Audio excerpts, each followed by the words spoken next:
ताकि नाम गर्छ के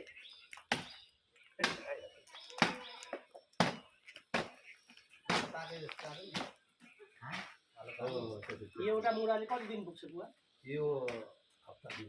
यस्तो यस्तो सार हेर्नु न यो ताल छ नि यो त्यस्तो भयो अलि अटोमेटिक राम मन्दिरका बाबाहरू केही छैन खानेकुरा ल्याइन के गर्नु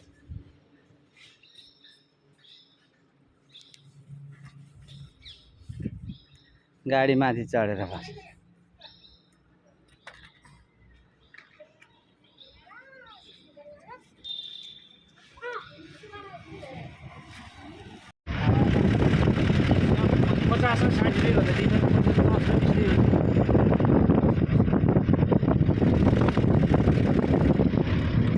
रामधुनीबाट हामी रिटर्न हुँदै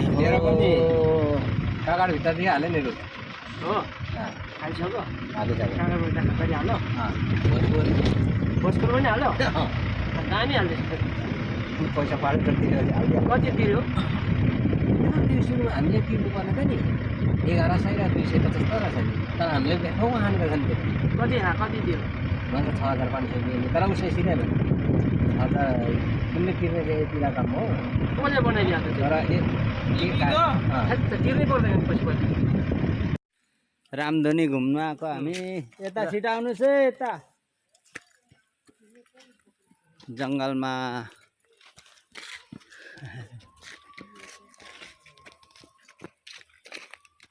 खै दाजु बहिनी छिटो छिटो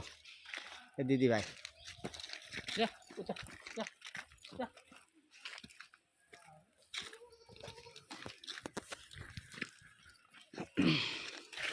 यस्तो जङ्गलमा आएर राम त्यति बेला हैन तपस्या बसेको धुनी आगो तापेको ठाउँ अरे यो ठाउँ ससुराली आगो हो हैन त ससुराली त जाँदै गयो नि नेपाल ससुराली भन्छ उसको नि ए हो ससुराली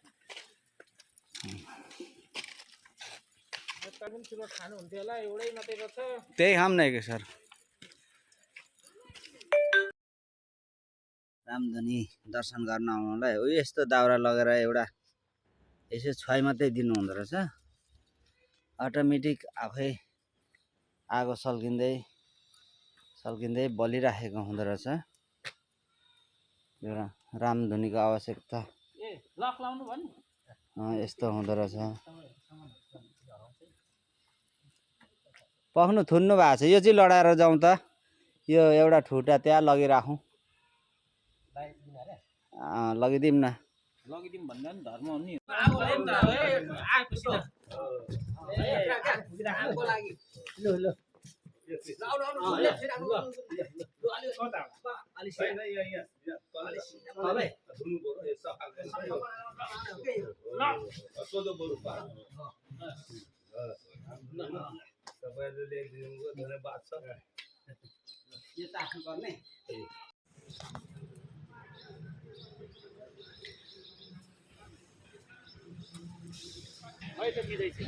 आउनुहुन्छ आउनुहुन्छ पहिले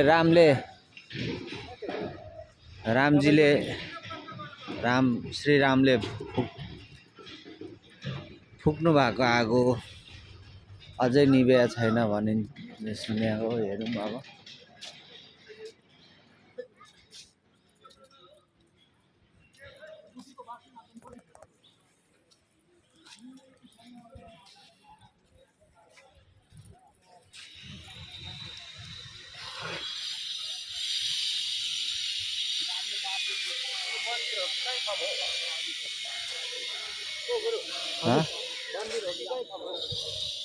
मन्दिर उता गाई पाले होला नि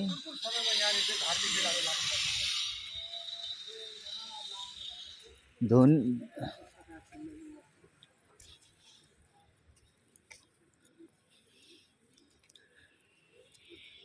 रामधुनी मन्दिर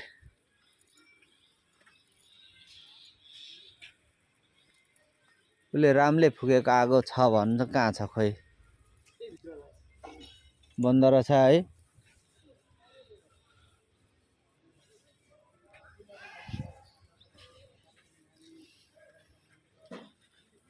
फोटो खिच्न भित्र मनाइ छ अरे रामधुनी मन्दिर।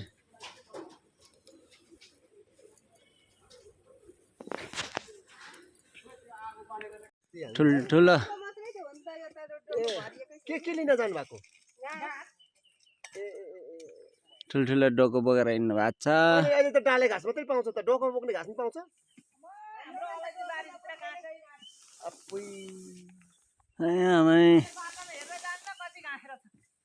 हस् अनि यो समय